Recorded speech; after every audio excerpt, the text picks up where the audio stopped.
ತೃತೀಯ ಬಹುಮಾನ ಅನಿಲ್ ಬಸವಗಿರಿ 34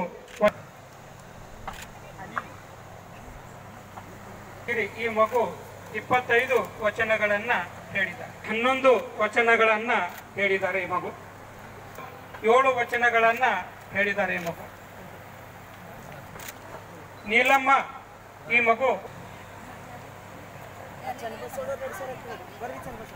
ಚನ್ನಬಸವಣ್ಣವ್ರಿಗೆ ವಚನ ಕಂಠಪಾಠ ಸ್ಪರ್ಧೆ ಅಂದ್ರೆ ಬಹಳ ಇಷ್ಟ. ಮಾನ್ಯ ದಿನ ನಡೆಸ್ಯಾರ.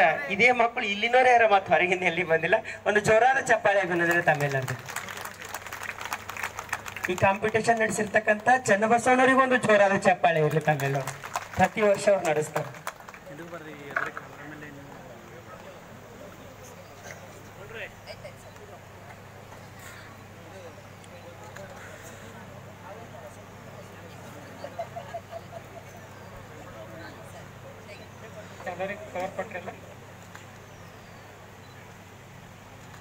ಸರ್ವರಿಗೂ ಶರಣು ಶರಣಾರ್ಥಿಗಳು. ಮುಂದುವರೆದು ಪೂಜ್ಯ ಶ್ರೀ ಮಾನೇಪುರ ಕಲ್ಯಾಣ ನಾಡಿನ ಪಾವನ ಭೂಮಿಯಾದ ಬಸವಗಿರಿಯಲ್ಲಿ ಪರಮ ಪೂಜ್ಯ ಅಕ್ಕ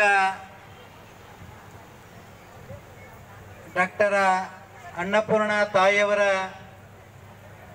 ನುಡಿ ನಮನ ಕಾರ್ಯಕ್ರಮದ ದಿವ್ಯ ಸನ್ನಿಧಾನ ವಹಿಸಿರ್ತಕ್ಕಂಥ ಪರಮ ಪೂಜ್ಯ ನಾಡೋಜ ಡಾಕ್ಟರ್ ಬಸವಲಿಂಗ ಪಟ್ಟದೇವರು ಅಧ್ಯಕ್ಷರು, ಅನುಭವ ಮಂಟಪ ಪೂಜ್ಯರ ಸನ್ನಿಧಾನದಲ್ಲಿ ಅನಂತ ಶರಣಗಳನ್ನು ಹೇಳಿ ವೇದಿಕೆ ಮೇಲೆ ಇರ್ತಕ್ಕಂಥ ಗಾಯತ್ರಿ ತಾಯಿಯವರು